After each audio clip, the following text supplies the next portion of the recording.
Hello, everyone. Ryan from the Canadian Football Countdown here, bringing you another CFL Free Agency positional preview. Today, we're talking all about the offensive linemen, and we're previewing a position a day, all leading up to CFL Free Agent Frenzy 2023, February 14th, this coming Tuesday. We'll be live here on the Canadian Football Countdown from 9 a.m. to 5 p.m. Central Time, 8 hours of live coverage and analysis of all of the events of the official opening of free agency. Make sure you subscribe over on the YouTube channel, youtube.com/@CFCountdownPod. Also follow us on all of our social media platforms. Join us live. We'll go through everything as it happens throughout the day, and very much looking forward to that, of course. But let's take a look at the offensive lineman here for today. And,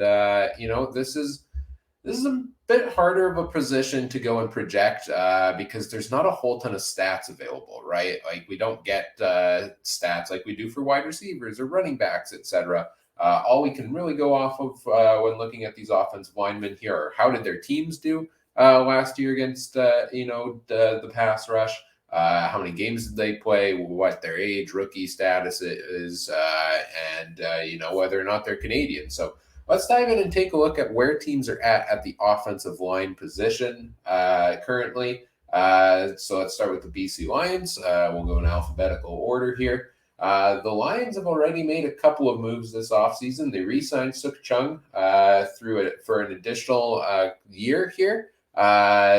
He's been one of their top offensive linemen over the past couple of years, played 16 games past season. They're also reportedly bringing in Canadian offensive lineman center Michael Couture, who's been with the Bombers for the past couple of years. Now, Couture ended up getting injured last year, and I don't believe ended up getting his spot back in when he came back. But he's been a pretty good center over the course of his career, so I think that's a key move for the Lions here. They're trying to give a big play VA a lot of time back there to make the big plays. We've got a couple of young guys here coming back as well. Noah Zur was their first round draft pick last season. Excited to see what kind of impact he makes this year. And I believe the Lions also re-signing David Knevel earlier so far this offseason as well. We'll take a look at the guys who they let go in free agency thus far. Joel Figueroa, probably the biggest name currently not back with the BC Lions on the offensive line. A team that looks set up to have another very successful year on the O-line is the Calgary Stampeders. They were the best team in the CFL last season, giving up only 17 sacks in 18 games, and they're really not missing a beat here. I mean, Bryce Bell, Ryan Sevier, Zach Williams, Derek Dennis, Sean McEwen, that is your front five on the offensive line. Being able to bring back guys like Derek Dennis, that's huge. The fantastic year last year for the Stampeders, the offensive line, and why fix what ain't broken? So I don't expect them to be very active in the offensive line market.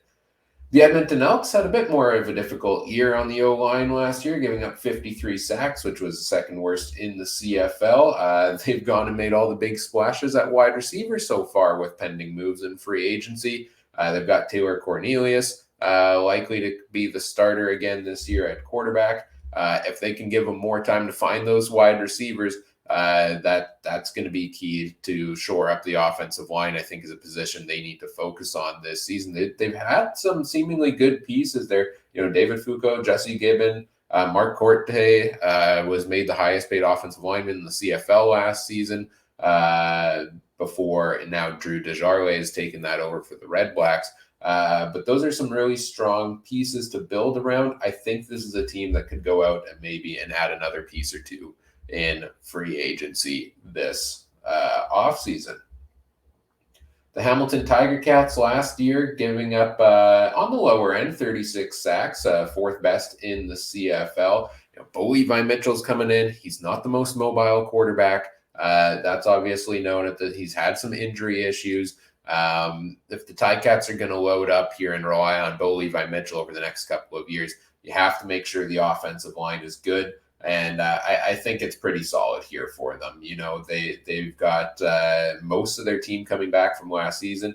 David Beard, Brandon Revenberg, Kuter Woodmansey, Kyle Saxelid. That's pretty solid crew there. Alex Fontana, Chris I mean, I didn't even mention Chris Van Zyl because he's lower down because he missed a lot of time due to injury.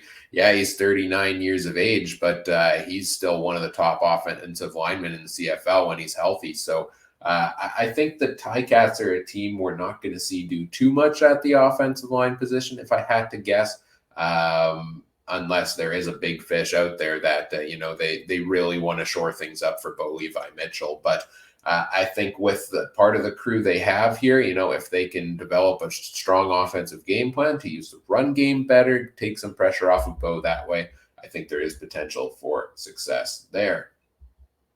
Montreal Alouettes are a team that that could use a bit of improvement potentially on the O-line as well. They gave up 47 sacks last year, which was the third highest in the CFL. Managed to stay pretty healthy for the most part last season. Their top five being David Brown, Landon Rice, Christian Matt, Nick Callender, and Philip Gagnon. Obviously, a couple other guys here rotating into the process. Rodian Brown, rookie season last year. I believe he was either a first or a second round pick in the draft. Somebody correct me if I'm wrong. So maybe we see him take another step forward, at only 23 years of age. It seems like the Alouettes are a team that is a little bit more on the older side on the O-line. You see Landon Rice is 35, Christian Matt is 37. So perhaps we see some of these younger guys like a Rodian Brown take more of a step forward going forward. Or I think the Alouettes are a team that could maybe use some additional youth at the position. The Ottawa Red Blacks, they have a number of free agents. Last year, they signed a bunch of guys on the offensive line. I was really excited to see what they were going to be able to produce coming to last season. Things just didn't seem to gel a whole ton for that offense. It looked good on paper, but it did not gel out on the field. So they've got a few pending free agents that have not been brought back at this point in time. Perhaps they're looking elsewhere this offseason, and they may have landed the biggest prize of them all, which is Drew Desjardins coming back from the NFL. Two-time Grey Cup champ with the Winnipeg Blue Bombers. They made him the highest paid offensive lineman in the CFL. The Red Blacks did, signing him to a 2-year contract already. So, he's going to be the focal point of this offensive line. You've got some other, interesting pieces here as well. Zach Pelahos was there, a draft pick last season for them. And I think Cyril Hogan-Sedon may have been also. Correct me if I'm wrong on that one. So, these are a couple of younger guys that the Red Blacks can build their offensive line around. The Saskatchewan Roughriders are clearly a team that needs to upgrade the O-line. I mean, last season they gave up 77 sacks. That was, quick math, 24 more than the next worst team in the CFL. They've got the most free agents, I think, on the offensive line out of any team in the CFL, and they need to bring in a number of big pieces. Part of the problem last year, I think, was being hit with injuries, but they just didn't have the depth there. I mean, you look at the guys that they currently have under contract for next year that played games last season. Evan Johnson, Logan Bandy, and Logan Furland were the only three that played a meaningful number of games. All of their offensive linemen that had made an impact or, that are still under contract are under 30 years of age, most of them around 25. Most of them, their rookie year coming in the last 2 seasons. So this is a very young group. I think there are some potential players to build, future depth around, like Logan Bandy, like Cooper Richardson, who didn't look too bad when he came in later in the season. But the Riders need to go out and improve the offensive line this year, especially bringing in Trevor Harris. I think he's much like Bo Levi Mitchell, not the most mobile quarterback. They need to fix this if they're going to turn things around from the way things played last season. And this should be the number one focus point for the Riders this offseason. The Toronto Argonauts, they last season ended up middle of the pack, 6th best in the CFL, 43 sacks given up there. They've got some key pieces here to build around as well. Darius Bladak, I think is a really good quality offensive lineman. Gregor McKellar, early draft pick for them last season. He jumped in right in, played 16 games, and I'm excited to see how he grows coming into this year. They managed to have a crew that stayed pretty healthy here on the O line last season. I think they've got some good depth here at the position. I don't know if the Argos are a team that I expect to make a ton of moves on the O line, but they are trying to run it back for another championship run, and I think this is one of the most important positions on the football field. So if there is a guy out there that is available that they can bring in that they think is an upgrade, yeah, I think it's worth pursuing that, most definitely. The Winnipeg Blue Bombers are another team that is pretty up there in age when it comes to the O line. I mean, you look at their top group here, and pretty much all of them are over 30 on the O line. Stanley Bryant, rookie year 2010, Jamarcus Hardrick 2014, Patrick Neufeld's been in the league since 2010.